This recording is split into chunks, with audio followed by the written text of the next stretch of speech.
কলকাতা থেকে সম্প্রচারিত আজকের সকালের গুরুত্বপূর্ণ বিশেষ খবরগুলি হলো: বিভিন্ন ঘটনায় গ্রেফতার হয়ে চিকিৎসাধীন প্রভাবশালী ব্যক্তিদের ব্যাপারে কলকাতা হাইকোর্ট এসএসকেএম হাসপাতাল কর্তৃপক্ষের কাছে রিপোর্ট তলব করেছে। বিরোধী দলনেতা বলেছেন, সুজয় কৃষ্ণ পদরের কণ্ঠস্বরের নমুনা পরীক্ষায় দুর্নীতির মাথায় ধরা পড়বে। তৃণমূল কংগ্রেস প্রধানকে বহরমপুর লোকসভা কেন্দ্রে প্রার্থী হওয়ার চ্যালেঞ্জ ছুড়ে দিয়েছে প্রদেশ কংগ্রেস সভাপতি। পশ্চিমবঙ্গ কলকাতা পুলিশের সিভিক ভলান্টিয়ারদের অ্যাডহক বোনাস দেওয়া নিয়ে বিজ্ঞপ্তি জারি করেছে রাজ্য সরকার। মুর্শিদাবাদের দৌলতাবাদ থানা এলাকায় বল ভেবে খেলতে গিয়ে বোমা ফেটে ফের এক শিশুর মৃত্যু হয়েছে। বাংলা রঞ্জি ট্রফি ক্রিকেটের প্রথম ম্যাচে কাল অন্ধ্রপ্রদেশের মুখোমুখি হবে। এবারে শুনেন বিস্তারিত খবর। বিভিন্ন ঘটনায় গ্রেফতার হয়ে কতজন প্রভাবশালী ব্যক্তি এসএসকেএম হাসপাতালে ভর্তি রয়েছেন এবং তাদের চিকিৎসার জন্য কী কী সুযোগ সুবিধা দেওয়া হচ্ছে, এসএসকেএম কর্তৃপক্ষের কাছে তার রিপোর্ট তলব করেছে কলকাতা হাইকোর্ট। 24শে জানুয়ারির মধ্যে হাসপাতালের অধিকর্তাকে হলফনামা আকারে রিপোর্ট পেশ করতে বলেছেন। কতদিন ধরে এই প্রভাবশালীর ভর্তি, কেন ভর্তি, কী কী সুবিধা তারা পাচ্ছেন, তারা বিশদ তথ্য রিপোর্ট থাকতে হবে। ভিআইপি ব্যক্তিরা হাসপাতালে ভর্তি থাকায় সাধারণ মানুষ চিকিৎসা পরিষেবা থেকে বঞ্চিত হচ্ছেন। এই অভিযোগে হাইকোর্টে জনস্বার্থ মামলা হয়েছিল। সেই মামলার শুনানিতে গতকাল প্রধান বিচারপতির পর্যবেক্ষণ প্রভাবশালীরা হাসপাতালের বেড দখল করে থাকবেন আর সাধারণ মানুষ চিকিৎসা পরিষেবা থেকে বঞ্চিত হবেন, তা চলতে পারে না। প্রভাবশালী অভিযুক্তদের নিরাপদ আশ্রয় হিসেবে হাসপাতালকে ব্যবহারের যে অভিযোগ উঠেছে তা গুরুত্বপূর্ণ বলে উল্লেখ করেন তিনি। 24 জানুয়ারি মামলার পরবর্তী শুনানি হবে। এদিকে উল্লেখ্য, এসএসকেএম চিকিৎসাধীন নিয়োগ দুর্নীতি মামলায় অভিযুক্ত সুজয় কৃষ্ণ পদরের কণ্ঠস্বরে নমুনা সংগ্রহ করা নিয়ে হাসপাতাল কর্তৃপক্ষ এবং তদন্তকারী সংস্থা ইডির মধ্যে দীর্ঘ টানাপোড়ার প্রেক্ষাপটে হাইকোর্ট এই নির্দেশ দিল। এদিকে বিরোধী দলনেতা শুভেন্দু অধিকারী বলেছেন, সুজয় কৃষ্ণের কণ্ঠস্বরে নমুনার দুর্নীতি পরীক্ষার মাথার ধরা পড়বে। পশ্চিম মেদিনীপুরের গড়বেতায় বিডিও অফিসে মাঠে ছোট আঙ্গারিয়া গণহত্যাকাণ্ডের স্মরণে এক জনসভায় গতকাল তিনি বলেন, বালির বাদ দিয়ে দুর্নীতির স্রোত আটকানো যাবে না। এদিকে হাইকোর্টের নির্দেশে প্রতিক্রিয়ার প্রদেশ কংগ্রেস সভাপতি অধীর রঞ্জন চৌধুরী বলেছেন, অবিলম্বে এসএসকেএম হাসপাতালে পরিচালকদের গ্রেফতার করা উচিত। এদিকে উল্লেখ্য, বুধবার রাতে এসএসকেএম থেকে জুকার ইএসআই হাসপাতালে নিয়ে গিয়ে সুজয় কৃষ্ণ পদরের কণ্ঠস্বরে নমুনা সংগ্রহ করে ইডি।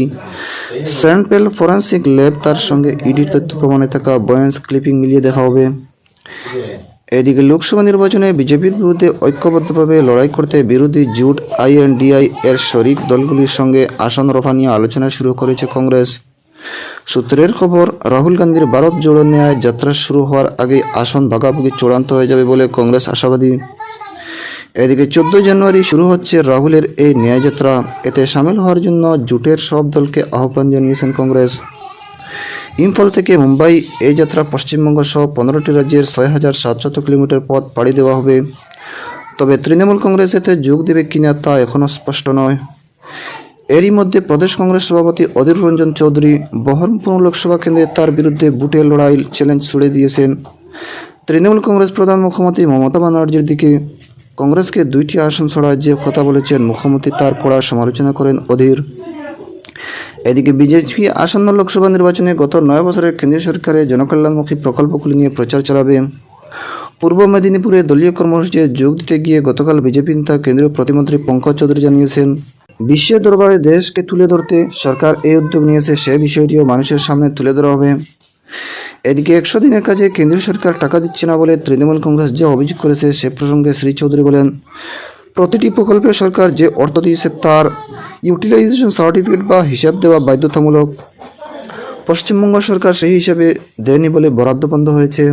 এদিকে পশ্চিমবঙ্গ ও কলকাতা পুলিশের সিভিক ভলান্টিয়ারদের অ্যাডহক বোনাস দেওয়া নিয়ে রাজ্য সরকার গতকাল বিজ্ঞপ্তি জারি করেছে।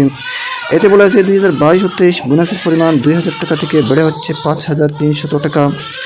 যেসব সিভিক ভলান্টিয়ার 2,000 টাকা করে পেয়েছেন তারা বকেয়া টাকা পেয়ে যাবেন। এই বিজ্ঞপ্তিকে কটাক্ষ করেছেন বিরোধী দলনেতা শুভেন্দু অধিকারী। সোশ্যাল মিডিয়া পোস্টে তিনি লিখেছেন, কলকাতা পুলিশের সিভিক ভলান্টিয়ার 5,300 আর রাজ্য পুলিশের সিভিক ভলান্টিয়ার 2,000 টাকা করে পুজোর বোনাস পাবে। এই বৈষম্য নিয়ে তিনি যখন টুইট করেছিলেন তখন তাকে অপপ্রচার বলেছিলেন মুখ্যমন্ত্রী। এখন পুজোর প্রায় 3 মাস অতিক্রান্ত। এই বিজ্ঞপ্তির প্রমাণ হলো মুখ্যমন্ত্রী সেদিন সত্যি কথা বলেনি। লোকসভা নির্বাচন আসন্ন, তাই চাপে পড়ে এই বকেয়া বোনাস মেটানো হচ্ছে বলে মন্তব্য করেছেন শুভেন্দু। এদিকে বল ভেবে খেলতে গিয়ে বোমা ফেটে রাজ্যে ফের মৃত্যু হলো এক শিশুর। পুলিশ সূত্রে জানা গেছে, মুর্শিদাবাদের দৌলতাবাদ থানা এলাকার চুয়াডাঙ্গায় গতকাল দুপুরে স্কুলে মিড ডে মিল খাবার পর দুই বন্ধুর সঙ্গে খেলতে গিয়ে লোহার বলের মতো একটি জিনিস খুঁজে পায় দ্বিতীয় শ্রেণীর পড়ুয়া বছর 8 মুকলেশুর রহমান। বল ভেবে সেটি একটি বাড়ির দেয়ালে ছুঁড়ে মারতেই প্রচণ্ড আওয়াজে চারপাশে কেঁপে ওঠে। ছিটকে পড়ে মুকলেশুর। রক্তাক্ত অবস্থায় তাকে মুর্শিদাবাদের মেডিকেল কলেজ হাসপাতালে নিয়ে যাওয়া হলেও চিকিৎসায় মৃত ঘোষণা করেন। তার দুই সঙ্গী আহত হয়। কে বা কারা ওই জায়গায় বোমা রেখেছিল তা তদন্ত শুরু করেছে দৌলতাবাদ থানার পুলিশ। এদিকে দক্ষিণ 24 পরগনার কুলতলিতে নতুন করে বাঘের পায়ের ছাপ দেখা যাওয়ার ফের আতঙ্ক ছড়িয়েছে। ময়পীঠ কুষ্টিয়া থানার ভুবনেশ্বরী পঞ্চায়েত এলাকার গতকাল বিকেলে বাঘের পায়ের টাটকা ছাপ দেখা যায়। পেটকুলচাঁদ ব্রিজের পাশে ঘন জঙ্গলে বাঘের দেখা মিলেছে এবং তার গর্জনও শোনা গেছে বলেও গ্রামবাসীদের দাবি। খবর পেয়ে বন দফতরের কর্মী এলাকায় পৌঁছেন। নাইলনের জাল দিয়ে জঙ্গলের দিক ঘিরে ফেলা শুরু হয়েছে। গ্রামবাসীদের সতর্ক করতে পুলিশের পক্ষ থেকে শুরু হয়েছে মাইকিং। বাঘের খোঁজ কাল শুরু করবে বন দফতর। এদিকে বাংলাদেশের সাধারণ নির্বাচনের মাত্র 4 দিন আগে নদিয়ার বেতাই আন্তর্জাতিক সীমান্তের কাছ থেকে বিএসএফ বিপুল পরিমাণ বিদেশি মুদ্রা উদ্ধার করেছে। বাজেয়াপ্ত 1,66,900 ইউএস ডলারের ভারতীয় মুদ্রা, আনুমানিক মূল্য 1,39,00,000 টাকার বেশি। বেতাইয়ে বিএসএফের 84 নম্বর ব্যাটালিয়নের সীমান্ত চৌকি এলাকা দিয়ে এই ডলার পাচার করার চেষ্টা হচ্ছিল। বিএসএফ জওয়ানদের চোখে পড়ে যাওয়া সেগুলি ফেলে পাচারকারীরা পালিয়ে যায়। এদিকে চিংড়িঘাটা উড়ালপুরের আরেক দফা স্বাস্থ্য পরীক্ষা করা হবে। কেএমডিএ সূত্রে জানা গেছে, এবার সেতুর উপরে গেজ বা কম্পন মাপক যন্ত্র বসানো হবে।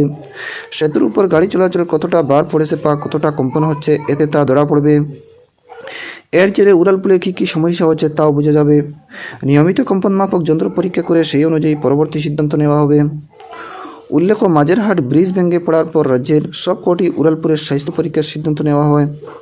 পূর্ত দফতর, কেএমডিএর এবং এইচআরবিসি নিজেদের অধীনে থাকা সেতুগুলির স্বাস্থ্য পরীক্ষা শুরু করে। 2019 সালে সেতু পরীক্ষার নিযুক্ত বিশেষজ্ঞ সংস্থার রিপোর্ট 5 বছরের মধ্যে চিংড়িঘাটা উড়ালপুর ভেঙে ফেলে নতুনভাবে তৈরি করার পরামর্শ দেওয়া হয়েছিল। প্রশাসন সূত্রে জানা গেছে, আর্থিক সমস্যার কারণে নতুন করে উড়ালপুর তৈরির কাজ করা যাচ্ছে না, তাই দ্বিতীয়বারের জন্য চিংড়িঘাটা ব্রিজের স্বাস্থ্য পরীক্ষার সিদ্ধান্ত নিয়েছে। এদিকে পূর্ব রেলের শিয়ালদা ডিভিশনের নৌহাটি স্টেশন ট্রাক রক্ষণাবেক্ষণের কাজের জন্য আগামী রাত 11:10 থেকে রবিবার 7 জানুয়ারি সকাল 7:10 পর্যন্ত 8 ঘন্টা ট্রাফিক ব্লক থাকবে। এর দক্ষিণ শনিবার নৌহাটি ম্যান্ডেল শিয়ালদা শান্তিপুর ও শিয়ালদা রানাঘাটের মধ্যে এক জোড়া করে এবং কল্যাণী সীমান্ত ও নৌহাটির মধ্যে একটি ট্রেন বাতিল থাকবে। আজ up Sealdah Malda town Gour express ও শিয়ালদা বালুরঘাট এক্সপ্রেস নৌহাটি পরিবর্তে ডানকুনি হয়ে যাবে এবং ডানকুনি স্টেশনে থাকবে। রবিবার নৌহাটি ব্যান্ডেল 3 জোড়া এবং শিয়ালদা কৃষ্ণনগর, শিয়ালদা শান্তিপুর ও শিয়ালদা রানাঘাট 1 জোড়া করে ট্রেন বাতিল থাকবে। ডাউন লাইনেও যুগবাণী কলকাতা মালদা টাউন, শিয়ালদা গৌড় জয়নগর, কলকাতা গঙ্গাসাগর, নিউ আলিপুরদুয়ার, শিয়ালদা তিস্তা তুরসা এক্সপ্রেসের মতো কয়েকটি দূরপাল্লার ট্রেন ডানকুনি হয়ে যাবে বলে রেল সূত্রের খবর। এদিকে বাংলা কাল রঞ্জি ট্রফি ক্রিকেটের প্রথম ম্যাচে অন্ধ্রপ্রদেশের মুখোমুখি হবে। বিশাখাপত্তনমের বিসিও ক্রিকেট স্টেডিয়ামে খেলা শুরু হবে সকাল 9টায়। গতবারের runners up Bangla elite group বিতে রয়েছে বাংলার অন্ধ্র ছাড়াও একই রূপে রয়েছে আসাম, বিহার, ছত্তিশগড়, কেরালা, মুম্বাই ও উত্তরপ্রদেশ। বাংলা 12 তারিখ, উত্তরপ্রদেশ 19 তারিখ, ছত্তিশগড় 24 তারিখ, আসাম 2 ফেব্রুয়ারি, মুম্বাই 9 ফেব্রুয়ারি, কেরালা ও 16 ফেব্রুয়ারি বিহারের বিরুদ্ধে খেলবে। দর্শক বন্ধুরা, আজকের সকালের গুরুত্বপূর্ণ বিশেষ খবর এখানেই সমাপ্ত।